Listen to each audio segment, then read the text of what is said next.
David Beattie is written in as well, Keith. He says, please have ordered, Keith. Celtic do need major surgery. A big, strong centre-half, midfield enforcer like Bobby Murdoch, flying left winger and Evan Ferguson. This is a minimum requirement if we are to progress in Europe. Yeah, look, what I'm saying, I'm comparing, what's required on both sides of Glasgow right now.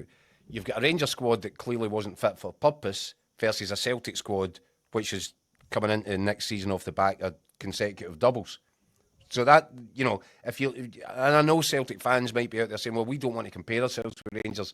And that's quite right. They want to be looking forward to making themselves competitive at the top level in the Champions League. I totally understand all that, but you've got to take it all in context.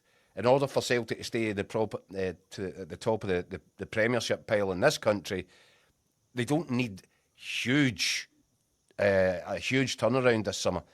Brendan Rodgers needs to be able to tweak 1, 2, 3 positions that make Celtic stronger in various areas of the pitch, and that's not an overhaul. Rangers are having to try and get rid of and reassemble almost pretty much an entire squad. The numbers and the difference with what's required is really quite stark, and that's the point we're making. I get it. I think Celtic players, Celtic fans, are looking for some significant signings this summer, and you can't blame them for it. They're entitled to make demands of the club, but I just don't think that their need is anywhere near as urgent as Rangers is. Well, I tend to think they need three and a half first team players, which is 30% of your team. Well, it's not an overhaul of the squad, Mick. No, you need 3 first team players. That's a significant part of the team. Oh yeah. I'm not questioning that. At this point in time, if Dyson Maeda gets injured in pre-season and is out for 3 months, Celtic are up the creek. And that's the reality. I mean, that's they'll be left way short. Still need two wide men, another striker, and someone to back up Kieran Tierney. So you need 3.5 first team players, and they need to be. Well, we think Tierney's replacement is on his way, don't we, Mick? Well, it fits the bill, doesn't it? Flavio Nozino. Yeah, the lad playing in Belgium. I said before that it's a tricky one to fill that job, because you're not going to get a 27-year-old guy on £5 million to come and say, right, you're going to sit on the bench behind Kieran Tierney if he's fit. So it's going to be a young guy, a bit of a prospect who can make progression and improve. Or you get a guy who's experienced at the other end of the scale, like your Jeff Lee Sloops, that kind of thing, who can come in a bit more content to say, well, you'll get 25 games a season and you'll be on the bench if Kieran Tierney's fit. So it's a tricky one to pitch, but somebody has to be good enough to play in big games, because we don't know how Kieran's going to be. There might be games when you can see him come off after 70 minutes in some games because he's not played that much football. If you get 20 minutes of a qualifier in Europe left, you need to have a guy who can go in there and do the job. So it's an important position. So yeah, I think if it's Flavio Nozino, I think that's pretty good, Mick. I think that's a pretty good level sort of understudy. That's what I mean. Yeah, but I do accept. I think Brendan Rodgers, in his mind's eye, he'll want a left-sided centre half, as I keep saying, that is comparable in stature and capability to that of Cameron Carter-Vickers. A match for him. I think he'll want 2 wingers, you're right, and I think he'll want a centre forward. And people will then say that they need a midfield enforcer as well.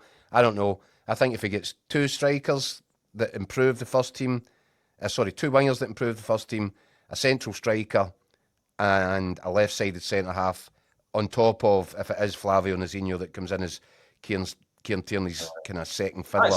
That's 5 signings in the first team. That's a substantial overhaul. But it is changes to the team, Mick. But what I'm saying is the numbers compared to what Rangers are needing to do this summer, it's a different ball game. Rangers need to try and put a squad together. It's not just making 4 or 5 changes to the start. Listen, Celtic, they lost Kyogo in January, hasn't been replaced. They've lost Jota to injury, hasn't been replaced. Sold Nicholas Kuhn, hasn't been replaced.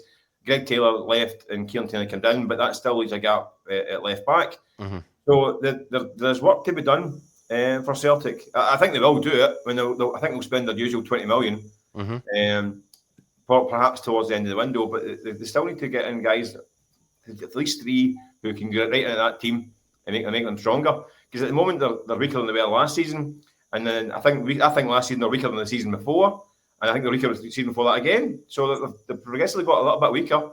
We don't know what the challenge is going to be like across the city and Rangers either. Celtic should be looking to get the foot down, a good start, and take advantage of any kind of teething problems across the city. But to do that, you need to get these players in place. At the moment, they're kind of in a bit of a holding pattern, but they're going to need to get the foot down at some point. Mark in the comments says, I'm comparing the current team and the team the elite manager inherited from Big Ange, and we've regressed in all departments. Is that something you go along with, Keith? Bit of a hospital past that, but there you go. Yeah, well, see, I disagree to a certain extent, but I also understand the criticism, and Mick's right. And look, do you know what? See, the decision to let Kyogo leave midway through last season without having somebody, ready to press the button on as a replacement, that was a real, I think, and people will look back and say, well, was it a high-risk decision? Because at that point, Celtic were already pretty much coasting towards another league title. There was still European football. I thought that was unwise, and it left their chin hanging open in terms of likelihood of a reaction from the supporters. So yeah, that's not great. But I'll reserve judgment on all of this until I see what the end of this transfer window looks like for Celtic. Because we discussed it last night, Dan. If this is a two-tier strategy and the board are making sort of investment decisions just now in terms of the players that they're profiling and going after in the market, but they do still intend to fully back Brendan Rodgers with the guys that he wants to get, the guys that he would deem to be first team ready, and guys that would improve the starting 11. If both of these kind of strategies can coexist, then I think Brendan Rodgers will be perfectly happy. If, however, it turns out that there's no great kind of urgency on the Celtic board to satisfy the demands and match the ambitions of Brendan Rodgers, and he doesn't get what we expect him to get later on in this window, then it starts to look like a difficult picture and a difficult course for Celtic to navigate, because Brendan Rodgers at that point is likely to be, not best pleased that he's going into what would be his final season, and what probably certainly would be his final season under those circumstances, if he feels that he's no longer getting the financial backing and support that he's needing from the board. Mm-hmm. Listen, I think he's certainly not quite as impatient as he was in his first spell when the frustration of the windows really got to him. He's been a bit more kind of sanguine about this time, a bit more relaxed about this time. But you look at it, his first window the season back wasn't a great window. When they signed about 11 players, none of them are currently near the first team. The frustrations in the window, the January after that as well, and late last summer to get guys in the door in January. So maybe like 4 out of the 6 windows he's been kind of left a bit frustrated. Can't have another one. I mean, what's the point of having an elite manager, Brendan Rodgers, not giving the tools to do the job properly?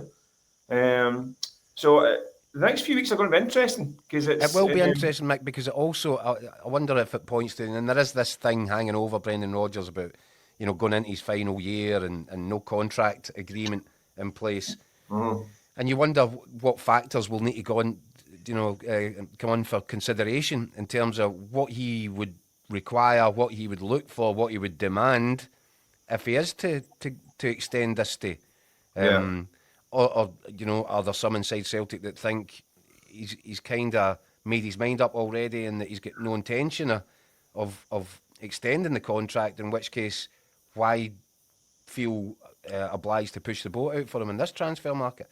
That's the answers to all of this will become clear over the next few weeks until we get to